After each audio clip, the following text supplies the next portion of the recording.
Hello friends, welcome to study with Khushi. मैं खुशी देवांगन स्वागत करती हूँ आपका अपने चैनल पे।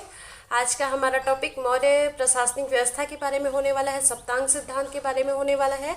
और जो मौर्य शासन में सांस्कृतिक व्यवस्था थी, आर्थिक व्यवस्था थी, राजनीतिक व्यवस्था थी, स्त्रियों की दशा कैसी थी, इसके बारे में हम पढ़ेंगे। जब से हमने हिस्ट्री का लेक्चर स्टार्ट किया है तब से स्टार्टिंग से हमने पाषाण काल के बाद हमने देखा सिंधु घाटी सभ्यता का विकास कैसे हुआ है ना। फिर सिंधु घाटी सभ्यता का जब अंत हुआ तो कैसे नई सभ्यता जो वैदिक सभ्यता थी वो उभर कर सामने आई। वैदिक सभ्यता के बाद जब वैदिक सभ्यता पढ़ा हमने तो उसमें ऋग वैदिक काल, उत्तर वैदिक काल पढ़ा। उत्तर वैदिक काल के बाद हमें महाजनपदों का विकास देखा। महाजनपदों के विकास में हम अब जो हमारा अगला क्रम है हम उसमें मगध का उत्कर्ष देख रहे हैं। कैसे अन्य जनपदों को समाप्त कर अपने में विलय कर मगध जो है विस्तृत होते गया, उसके बारे में पढ़ रहे हैं कि हम मगध में किन किन वंशों ने शासन किया, किस क्रम में शासन किया। इसी क्रम में हमने हर्यक वंश, शिशुनाग वंश और नंद वंश के बारे में पढ़ा। अब हम उसके आगे नंद वंश को समाप्त कर मौर्य वंश की स्थापना हुई उसके बारे में देख रहे हैं। इसके पहले लेक्चर में हमने मौर्य वंश के जो प्रमुख शासक है और मौर्य वंश की स्थापना कैसे हुई इसके बारे में देखा था। तो आज का जो हमारा लेक्चर है मौर्य वंश का भाग 2 होगा, जिसमें हम मौर्य काल की प्रशासनिक, राजनीतिक, आर्थिक व्यवस्था के बारे में देखेंगे। अगर आपको मेरे वीडियोस अच्छे लगते हैं, कंटेंट अच्छे लगते हैं तो प्लीज़ ज़्यादा से ज़्यादा लोगों तक शेयर कीजिए ताकि ज़्यादा से ज़्यादा लोग मुझसे जुड़ सके, ठीक है। और ज़्यादा से ज़्यादा लोग मुझसे जुड़ेंगे तब मैं और भी इससे रिलेटेड MCQs वगैरह लेकर आते रहूँगी। तो प्लीज़ चैनल को शेयर कीजिए, सब्सक्राइब कीजिए। चलिए आज का वीडियो स्टार्ट करते हैं। देखिए, जो मौर्यकालीन प्रशासनिक व्यवस्था थी वो लोक कल्याणकारी राज्य की अवधारणा पर आधारित थी, है ना। यहाँ की जो प्रशासनिक व्यवस्था थी वो केंद्रीकृत थी। कैसी थी? केंद्रीकृत थी, पर निरंकुश नहीं थी, तानाशाही शासन व्यवस्था नहीं थी, ठीक है। मैंने आपको बताया था पिछले लेक्चर में कि कौटिल्य ने अर्थशास्त्र की रचना की थी, ठीक है। तो जो कौटिल्य है उनका और नाम क्या है? विष्णुगुप्त, चाणक्य, है ना। तो इन्होंने जो अर्थशास्त्र की रचना की है वो अर्थव्यवस्था पर रिलेटेड नहीं है, इकोनॉमिक्स से रिलेटेड नहीं है। किस के बारे में है? प्रशासनिक व्यवस्था के बारे में। मौर्य साम्राज्य के जो प्रशासन थे उसके बारे में उन्होंने इसमें वर्णन किया है। और हमें जो मौर्य शासन व्यवस्था की जानकारी, जो मैक्सिमम जानकारी है वो कौटिल्य के अर्थशास्त्र से ही मिलती है ना।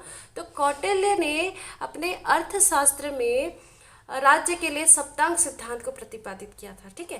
राज्य के लिए सप्तांग सिद्धांत के बारे में बताया, ठीक है। तो राज्य के जो सप्तांग सिद्धांत है वो क्या कहते हैं कि राज्य के 7 अंग हैं, ठीक है। ये बहुत इंपॉर्टेंट है, बार बार एग्जाम में पूछता है, इसलिए ध्यान से सुनिएगा, ठीक है। कौटिल्य ने अपने सप्तांग सिद्धांत में क्या कहा कि राज्य के 7 अंग हैं, ठीक है। आप इसे आसानी से याद भी कर सकते हैं, मैं आपको आगे बताऊंगी और अच्छे से एक्सप्लेन करके। फिलहाल आप ऐसे याद रखिए, राज DK DM, ठीक है। तो राज DK DM मतलब क्या होता है? राज RAJ, है ना। RAJ पढ़ना आपको। तो R से आपको राजा, A से अमात्य, J से जनपद, ठीक है। राजा, अमात्य, जनपद, ठीक है। फिर DK DM मतलब D से आपको पढ़ना है दुर्ग, K से कोश, ठीक है। और फिर D से पढ़ना है आपको दंड, बल या सेना, और M से मित्र, ठीक है। इजी है, याद हो गया, है ना। राज DK DM, तो राज से राजा, अमात्य, जनपद, ठीक है। D से दुर्ग, और फिर K से कोस, फिर D से दंड, बल या सेना, है ना, एक ही है, दंड, बल, सेना, एक साथ याद रखना है आपको। और M से मित्र। तो ये जो राज्य के जो सप्तांग सिद्धांत है ये किसने प्रतिपादित किया? कौटिल्य ने। और कौटिल्य ने जो राजा है उसको सर्वोच्च स्थान दिया है। राजा है उसको इन 7 अंगों में सर्वोच्च स्थान दिया है, और जो अन्य अंग है वो राजा पर निर्भर करते हैं, ठीक है। जो अन्य अंग है वो किस पर निर्भर करते हैं? राजा के ऊपर निर्भर करते हैं। तो चलिए देखते हैं कि कौटिल्य ने जो 7 अंग है, सप्तांग सिद्धांत है, उसको शरीर के किन किन अंगों से संबोधित किया है, ठीक है। जो राजा है उसकी तुलना शरीर के जो सिर है उससे की गई है। किससे की गई है? सिर से की गई है, ठीक है। सप्तांग सिद्धांत में राजा की तुलना सिर से की गई है। वैसे ही अमात्य, अमात्य मतलब होता है मंत्री, है ना, मंत्री की तुलना आँख से की गई है, ठीक है। जनपद, जो क्षेत्र है जनपद, उसकी तुलना जांग से की गई है, जंघा से की गई है, ठीक है। दुर्ग, दुर्ग मतलब होता है किला, किला की तुलना किससे की गई है? दुर्ग की तुलना बाह से की गई है, ठीक है। कोश, कोश की तुलना मुख से की गई है। और जो दंड है, बल है, सेना है, इसकी तुलना मस्तिष्क से की गई है। ठीक है, आप इमेज देखकर भी अच्छे से याद कर सकते हैं। ठीक है, और जो मित्र है, मित्र की तुलना कान से की गई है। ठीक है, जो सप्तांग सिद्धांत है उसमें शरीर के अंगों से इसकी तुलना की गई है ना। तो सिर क्या है, राजा है। आँख क्या है, अमात्य है। ठीक है, जंघा क्या है, जनपद है, जैसे जंगा जैसे जनपद। ठीक है, दुर्ग क्या है, तो बाह है ना। और कोश, मुख, कोश मतलब खजाना, हम खजाना कहाँ रख रहे, खाना कहाँ खा रहे, मुख में, है ना। तो कोश की तुलना किससे की गई है, मुख से की गई है। दंड, बल या सेना, तो हम जब किसी को दंड देते हैं या हम अपने बल का उपयोग करते हैं तो हमें मस्तिष्क की ज़रूरत पड़ती है, दिमाग की ज़रूरत पड़ती है ना। तो इसकी तुलना मस्तिष्क से की गई है। और मित्र, मित्र की तुलना कान से, क्योंकि हम किसी से बातें करेंगे तो किससे सुनेंगे भाई, कान से ही सुनेंगे। हम उनकी बातें अच्छी लगेगी तब हम उन्हें मित्र बनाएंगे। आप कैसे भी करके याद रखिएगा। ठीक है, तो ये सारी चीज़ें आपको याद रखनी है। सप्तांग सिद्धांत किसने दिया, ये याद रखना है। ठीक है, सप्तांग सिद्धांत कौटिल्य ने दिया। ठीक है, और क्या क्या सप्तांग सिद्धांत है तो आपको ये भी याद रखना है। राज, डीके, डीएम करके जैसे भी आप चाहे याद रखें। ठीक है, और किन किन अंगों से इसकी तुलना की गई है उसको भी याद रखना है। चलिए आगे देखते हैं। कौटिल्य के अर्थशास्त्र में जो राज्य के प्रमुख उच्च अधिकारी होते थे उन्हें तीर्थ नाम से संबोधित किया है। तो आपको तीर्थ जो है वो प्रमुख अधिकारियों के बारे में याद रखना है, उच्च अधिकारियों के लिए याद रखना है। तीर्थ शब्द का प्रयोग उस समय के जो प्रमुख उच्च अधिकारी होते थे उनके लिए प्रयोग किया गया है। ये वो तीर्थ स्थल नहीं है जिसमें आप अपने दादी को, मम्मी को इनको तीर्थ स्थल भेजते हैं, वो तीर्थ नहीं है ना। राज्यों के जो प्रमुख उच्च अधिकारी होते थे उन्हें तीर्थ कहा गया है। कहीं कहीं पर तीर्थ के स्थान पर हम महामात्र शब्द देखेंगे, तो तीर्थ हो या महामात्र दोनों सेम है, पर तीर्थ अगर बोला जाए तो उस समय के उच्च अधिकारी होते थे, मौर्य काल के जो उच्च अधिकारी उन्हें तीर्थ कहा जाता था। ठीक है, और कौटिल्य के अर्थशास्त्र में 26 अध्यक्षों की भी 26 जो अध्यक्ष हैं उनके बारे में भी बताया गया है। तो चलिए देखते हैं कि ये तीर्थ कौन कौन से हैं। इन 18 तीर्थों के बारे में देख लेते हैं और कुछ प्रमुख अध्यक्षों के बारे में देखते हैं। अर्थशास्त्र में वर्णित प्रमुख तीर्थ और अध्यक्ष कौन कौन से हैं। तो अर्थशास्त्र के अनुसार जो तीर्थ है तो पहला है आपका पुरोहित। ठीक है, पहला क्या है, पुरोहित। पुरोहित क्या होता है, प्रमुख धर्माधिकारी होता है तथा प्रधानमंत्री होता है। जो प्रमुख तीर्थ है उनके बारे में बता रही हूँ मैं आपको याद भी रखना, ये सब पूछा जाता है एग्जाम हॉल में। ठीक है ना, तो जो पुरोहित है वो क्या होता है, धर्माधिकारी होता है और प्रधानमंत्री होता है। फिर प्रशस्ता करके है, वो राजा की जो आज्ञाएं हैं, राज की आज्ञाएं हैं उसको लिखने वाला प्रमुख अधिकारी होता है। ठीक है, और जो भी दस्तावेज है उसको चुस्त दुरुस्त रखना किसका काम है, प्रशस्ता का। ठीक है, सेनापति क्या कर रहा है, युद्ध विभाग का मंत्री है। सेनापति क्या है, युद्ध विभाग का मंत्री है। ठीक है, युवराज, युवराज क्या है, तो राजा के उत्तराधिकारी है। युवराज कौन है, राजा के उत्तराधिकारी है। तो युवराज से ही समझ में आ जा रहा है ना। और सेनापति क्या करेगा, युद्ध का ही मंत्री होगा। तो इसको याद करने की जरूरत नहीं, ऑप्शन देखकर भी आपको याद आ जाएगा। फिर भी कोशिश करिए चीज़ें आपको मुँह ज़बानी याद रहें। ठीक है, फिर समाहर्ता, तो समाहर्ता क्या है, राजस्व विभाग का प्रधानमंत्री है। वैसे ही सन्निधाता राजकीय कोषाध्यक्ष है।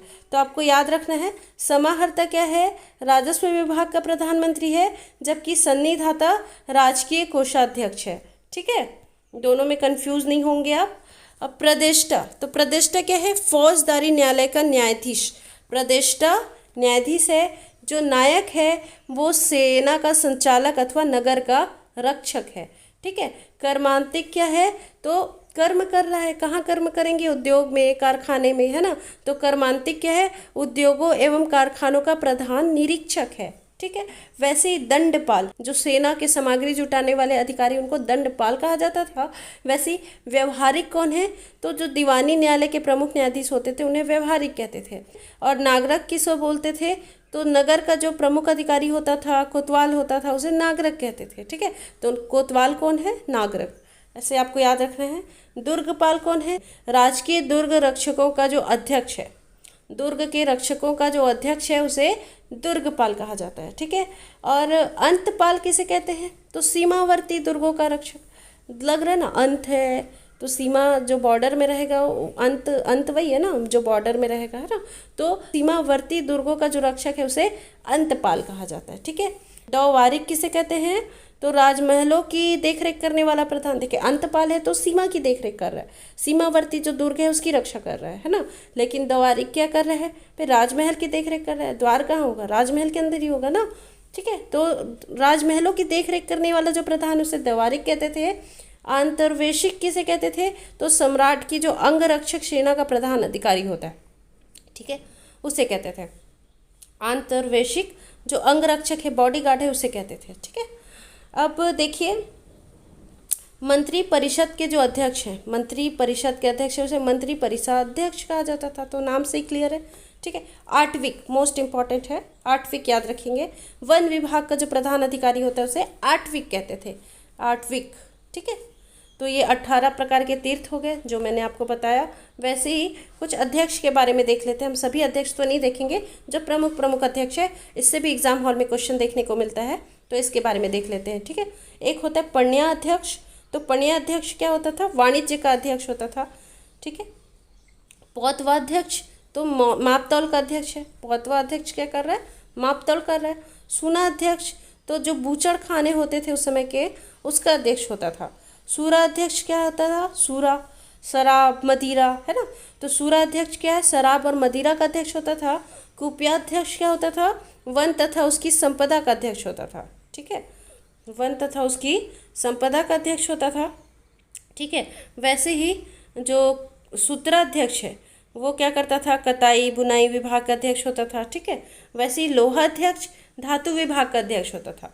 लोहाध्यक्ष, लोहा है, लोहा क्या है, धातु है, तो धातु विभाग का अध्यक्ष लोहाध्यक्ष, ठीक है। लक्षणाध्यक्ष मतलब टकसाल का अध्यक्ष होता था। टकसाल में क्या होता है, सिक्के ढलाई होती है ना टकसाल में, तो लक्षणाध्यक्ष कहते थे उसको। मुद्राध्यक्ष क्या होता था, पासपोर्ट विभाग का अध्यक्ष होता था, मुद्राध्यक्ष पासपोर्ट विभाग का, ठीक है। और जो नवाध्यक्ष है वो जहाज रानी, नवा नाव ऐसे याद रख लीजिए, नवा नाव है ना, तो नाव जहाज रानी, ठीक है। तो नवा अध्यक्ष क्या होता था, जहाज रानी विभाग का अध्यक्ष होता था। विविता अध्यक्ष क्या होता था, चारागाह का अध्यक्ष होता था, ठीक है। अक्ष पटलाध्यक्ष तो महालेखाकार का होता था। पत्नाध्यक्ष बंदरगाहों का अध्यक्ष होता था। और शुल्काध्यक्ष क्या होता था, चुंगी एवं शुल्क विभाग का अध्यक्ष होता था, ठीक है। देवता अध्यक्ष क्या होता था, तो देवता है यानी धार्मिक संस्थान का अध्यक्ष होगा, है ना, तो देवता अध्यक्ष धार्मिक संस्थान का अध्यक्ष होता था। इसे एक बार सुन लीजिए, हो सकता है अगर एग्जाम में पूछे तो आपसे क्वेश्चन बन सकते हैं, चाहे तो आप इसे स्किप कर सकते हैं, लेकिन ज़्यादा बेहतर होगा एक एक बार सुन लीजिएगा, ठीक है, ताकि दिमाग में जैसे चीज़ें रह जाती है। सूराध्यक्ष किससे रिलेटेड है, तो शराब और मदिरा का अध्यक्ष है, उससे रिलेटेड है ना, तो ऐसे कैसे। लोहाध्यक्ष किससे रिलेटेड है, तो धातु विभाग का अध्यक्ष है, उससे रिलेटेड है। लक्षणाध्यक्ष टकसाल का अध्यक्ष है, उससे रिलेटेड है, तो ऐसे चीज़ें याद होती है, ठीक है। चलिए आगे देखते हैं कि हमें अब प्रशासनिक व्यवस्था में और क्या पढ़ना है। मैंने आपको मौर्यकालीन प्रांत पिछले लेक्चर में भी पढ़ाया था, है ना, कि चंद्रगुप्त मौर्य के शासन के समय 4 प्रांत थे, ठीक है। कितने प्रांत थे चंद्रगुप्त मौर्य के समय, 4 थे, और अशोक के समय 1 बढ़ गया था, 5 हो गया था, ठीक है। चंद्रगुप्त मौर्य के समय 4 थे, अशोक के समय 5 थे। 4 प्रांत कौन कौन से चंद्रगुप्त मौर्य के समय, तो एक मैंने बताया था उत्तरापथ था, उत्तरापथ में उसकी राजधानी क्या थी, तक्षशिला थी, ठीक है। दक्षिणापथ था, तो दक्षिणापथ की राजधानी क्या थी, सुवर्णगिरी थी, है ना। और उसके बाद अवंती मध्य प्रदेश वाला एरिया, तो उसकी राजधानी उज्जैनी थी। और प्राची, ये भी मध्य प्रदेश के आसपास का क्षेत्र था, है ना, तो प्राची की राजधानी क्या थी, पाटलिपुत्र थी, ठीक है। तो प्रांतों का जो शासन था वो राजवंशी कुमार या आर्यपुत्र नामक पदाधिकारियों द्वारा होता था। तो इसमें कैसे होता था प्रशासन, राजवंशी कुमार या आर्यपुत्र नामक जो पदाधिकारी होते थे उनके द्वारा होता था, ठीक है।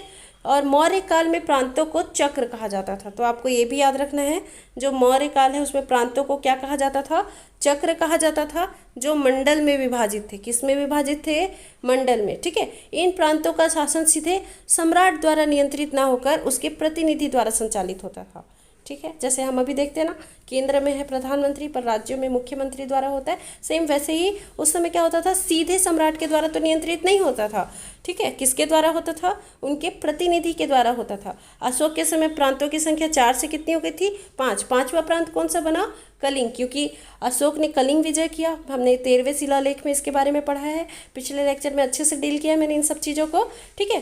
तो कलिंग पर विजय किया और उसको अपना क्या बनाया, पांचवा प्रांत बनाया और इसकी राजधानी क्या थी, तोसली थी। इसके बारे में भी मैंने पिछले लेक्चर में अच्छे से बताया है, राजधानियों के बारे में, प्रांतों के बारे में, ठीक है।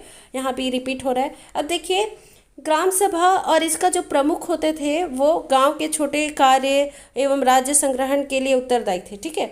और इसका जो मुखिया होता था या जो कर्मचारी होता था वो उसको गोप कहते थे। क्या कहते थे, गोप, है ना। तो जो गोप नाम का प्रशासनिक कर्मचारी है वो इनकी सहायता करता था, ठीक है। जो सोहगौरा है और महास्थान है, सोहगौरा और महास्थान से ग्राम शासन की कुछ सूचनाएं मिलती है, सोहगौरा से और महास्थान से, ठीक है, जिसमें अन्नागारों और अन्न संचय का उल्लेख है। तो आपको ये चीज़ें याद रखनी है। चलिए आगे देखते हैं। जो गोप है वो गांव में हदबंदी, भूमि एवं मकान का पंजीयन करता था। मैंने अभी बताया ना गोप, तो गोप क्या करता था, गांव में हदबंदी, भूमि, मकान का पंजीयन, जो भी पटवारी करता है वही काम कौन करता था, गोप करता था, है ना। कर की छूट एवं जनगणना का कार्य कौन करता था, गोप करता था, ठीक है। कर की छूट एवं जनगणना का कार्य भी गोप करता था। गांव का जो अध्यक्ष होता था उसे ग्रामणी कहते थे। क्या कहते थे, ग्रामणी। गांव के अध्यक्ष को ग्रामणी कहते थे, जिसे ग्राम की भूमि प्रबंध एवं सिंचाई के साधनों की व्यवस्था का अधिकार था, ठीक है।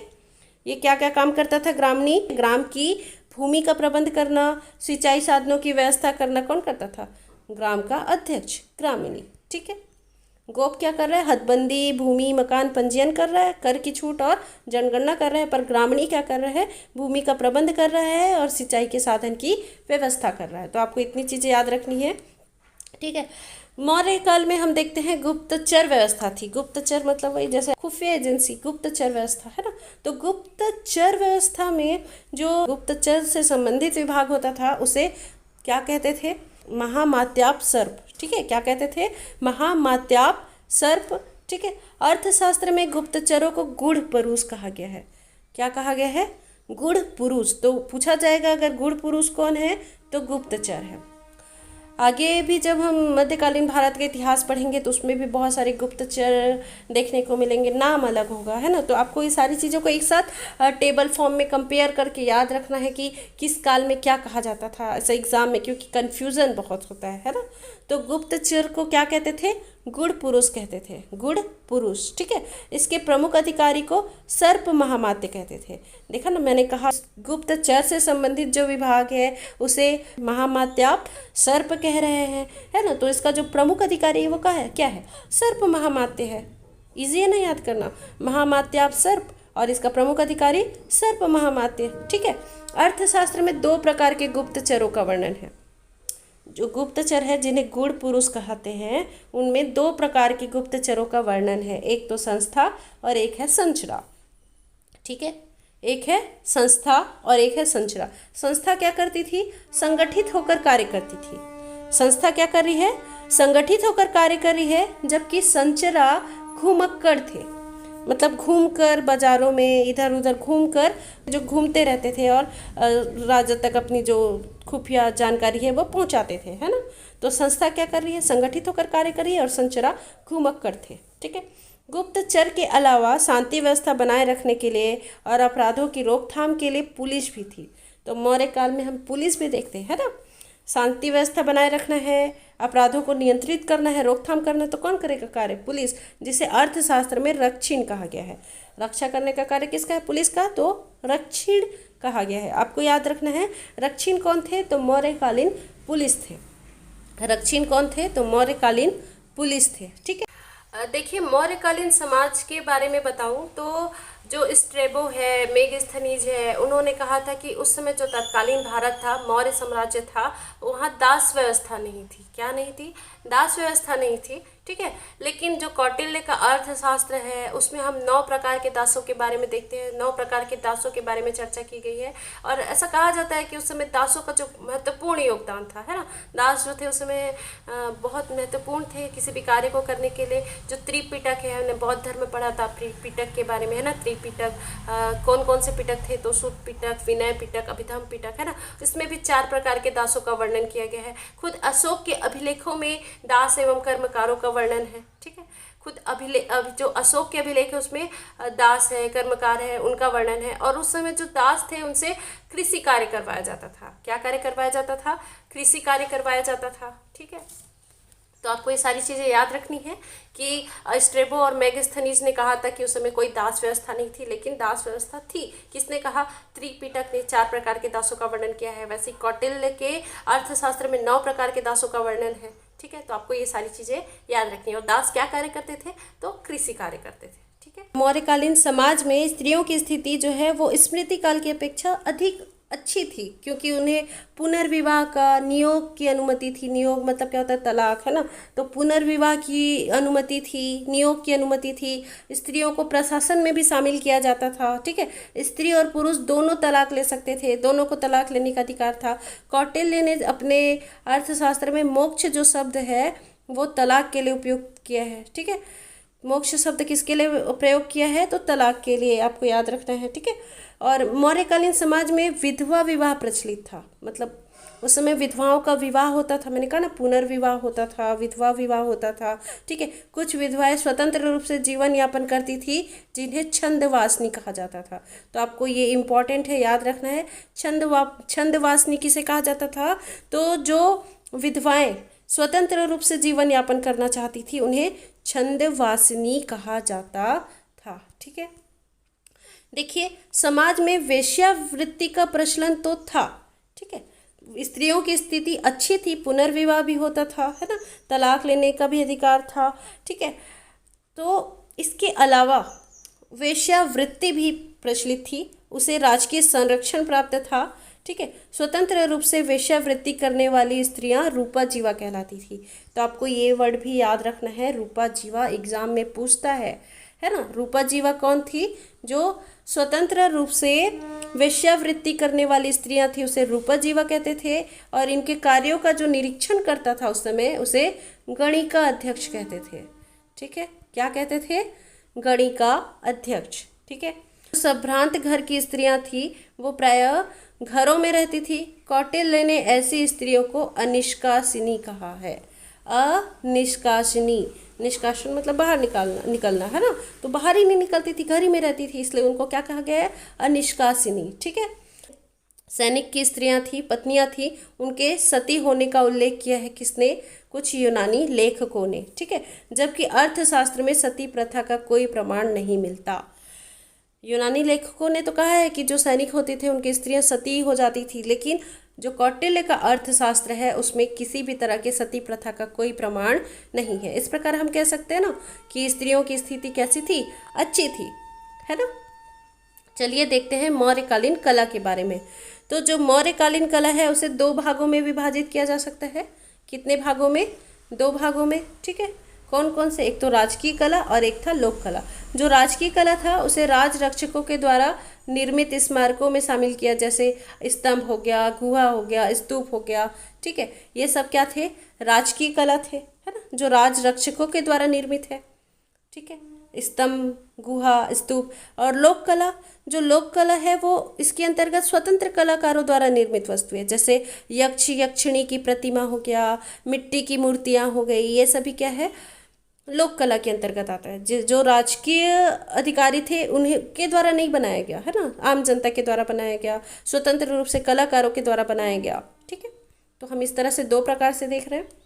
देखिए, मौर्य काल में सर्वोत्कृष्ट नमूने जो है अशोक के एकाश्म स्तंभ है, जो कि उसने धम्म के प्रचार के लिए देश के विभिन्न भागों में स्थापित किए थे। ठीक है, अशोक ने क्या किया था?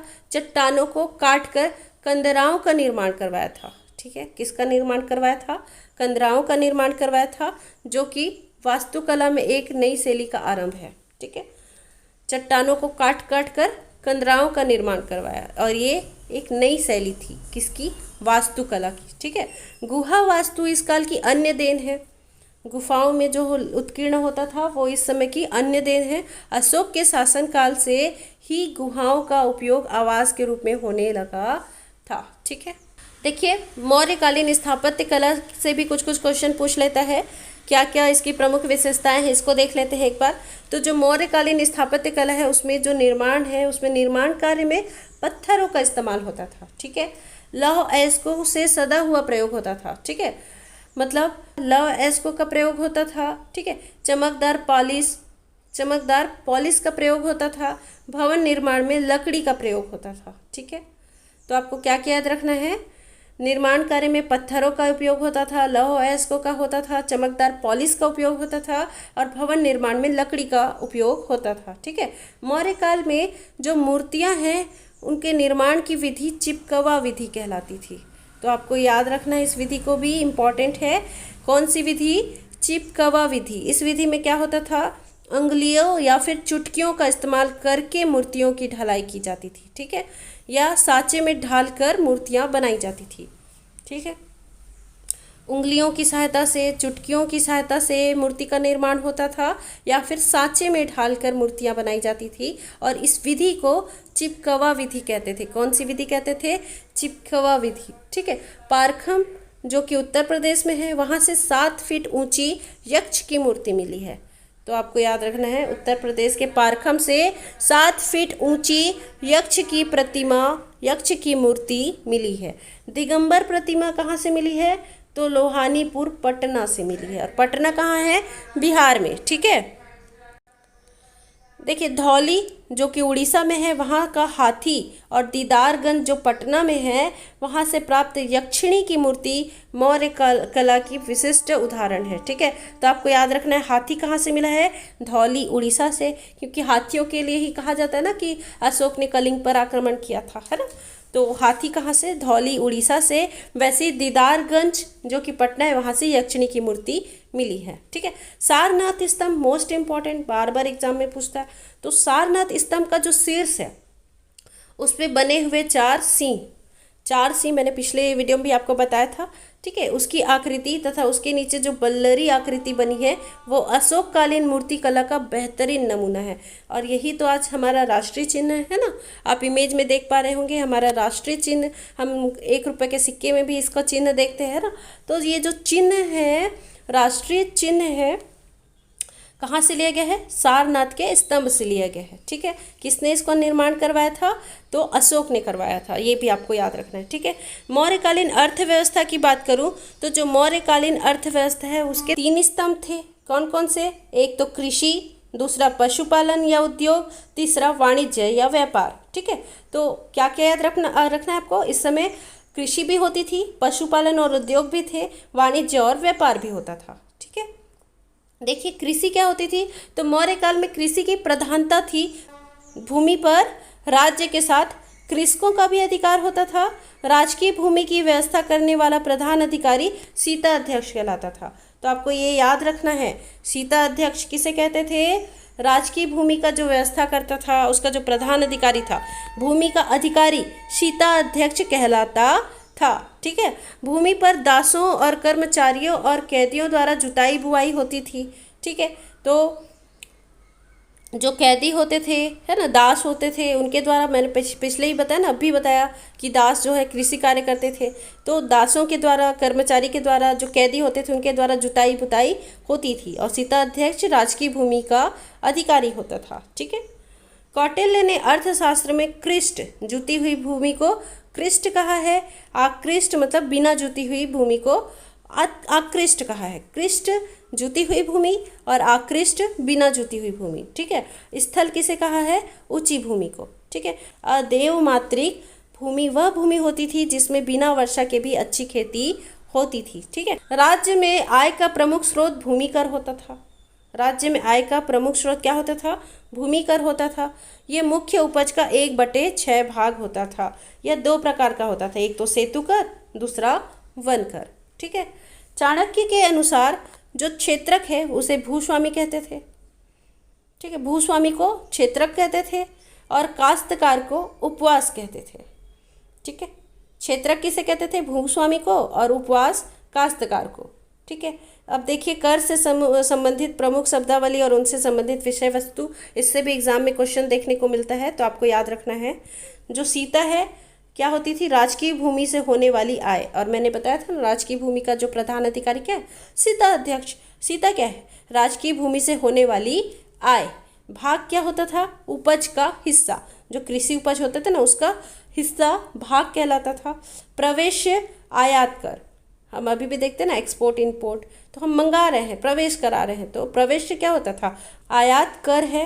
वैसे ही निष्क्राम में क्या है, निर्यात कर, निष्कासन कर रहे हैं ना, बाहर भेज रहे हैं, तो निर्यात कर है। ठीक है।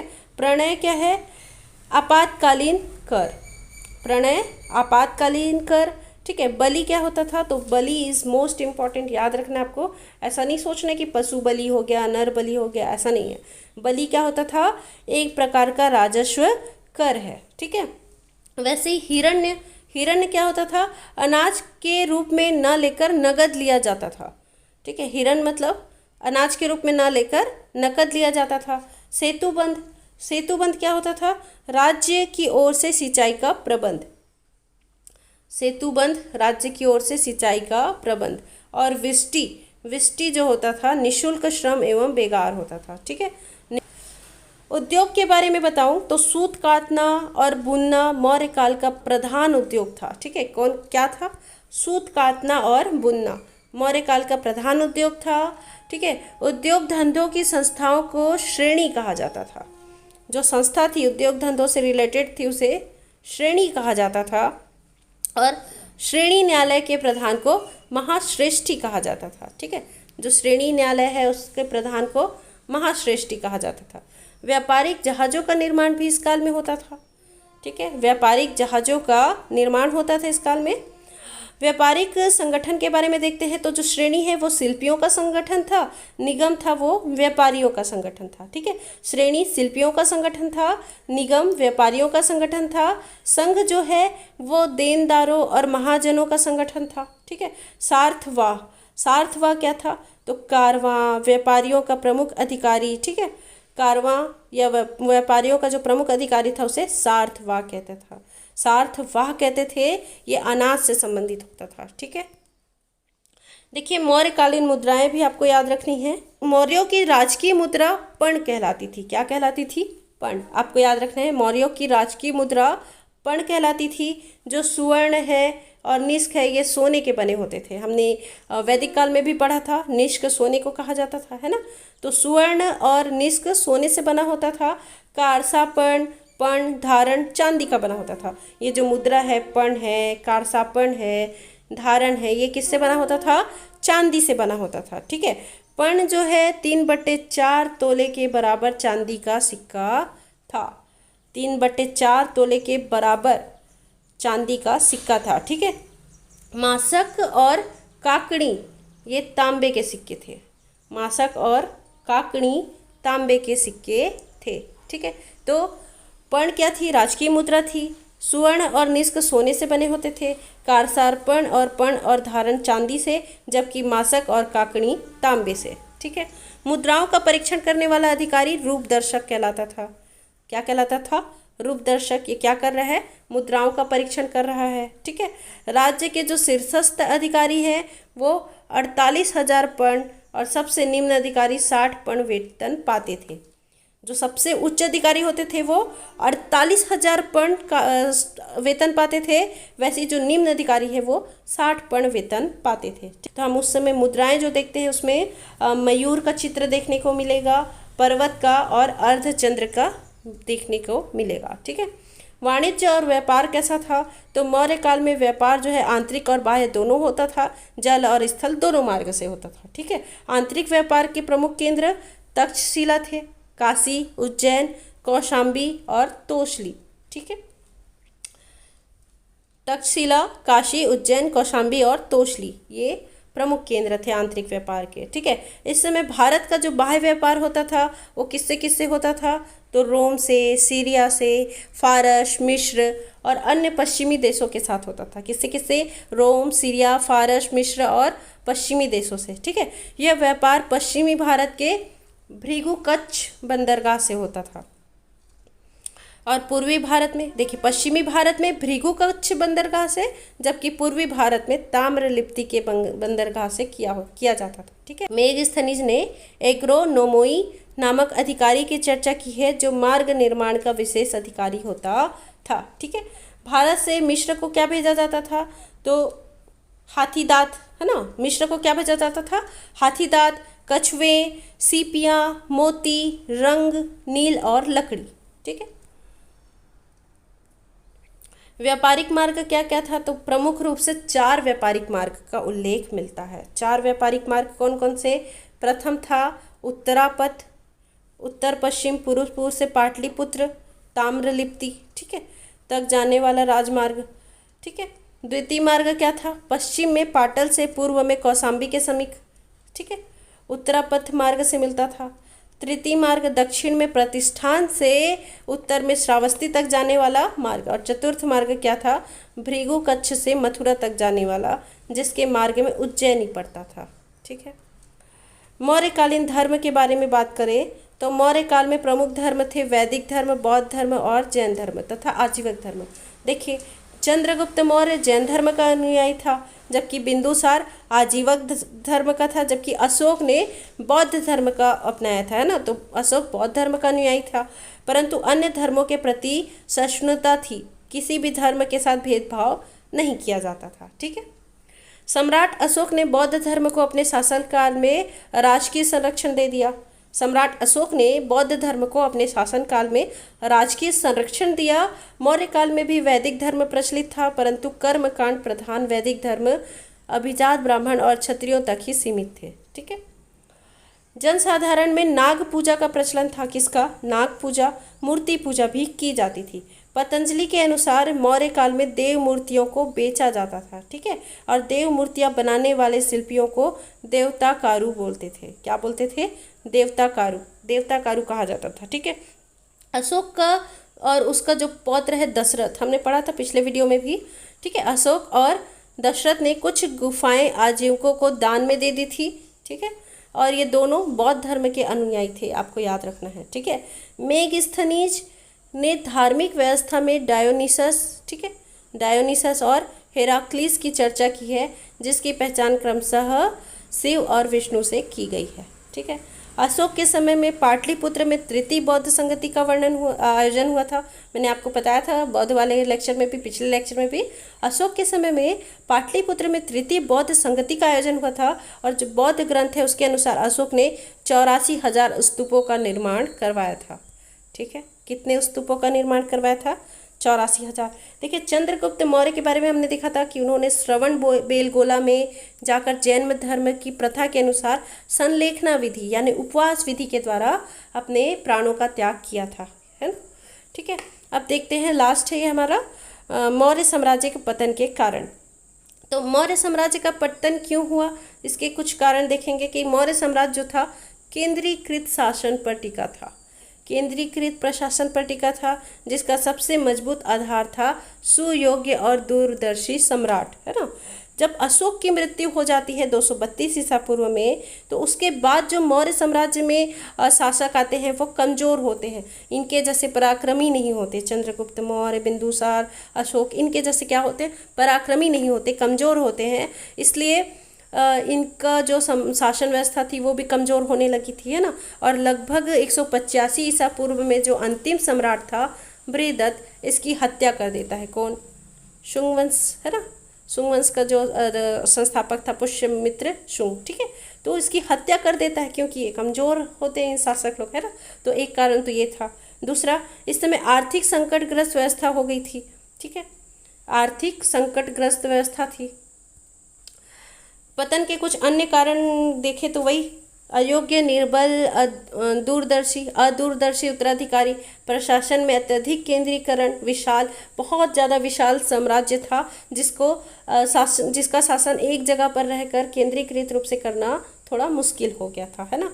राष्ट्रीय चेतना का अभाव था, आर्थिक एवं सांस्कृतिक असमानताएं थी, प्रांतीय शासकों के अत्याचार होते थे, ठीक है, करों की अधिकता हो गई थी। इन सभी कारणों से मौर्य साम्राज्य का, इतने बड़े विशाल मौर्य साम्राज्य का पतन हो गया। इसके बाद के हम लेक्चर में पढ़ेंगे मौर्योत्तर काल के बारे में, जिसमें जो मौर्योत्तर वंश है, शुंग वंश, कर्ण वंश, सातवाहन वंश के बारे में देखेंगे, और इसे भी हम बहुत अच्छे तरीके से याद करेंगे। और ये लेक्चर जल्दी अपलोड हो जाएगा।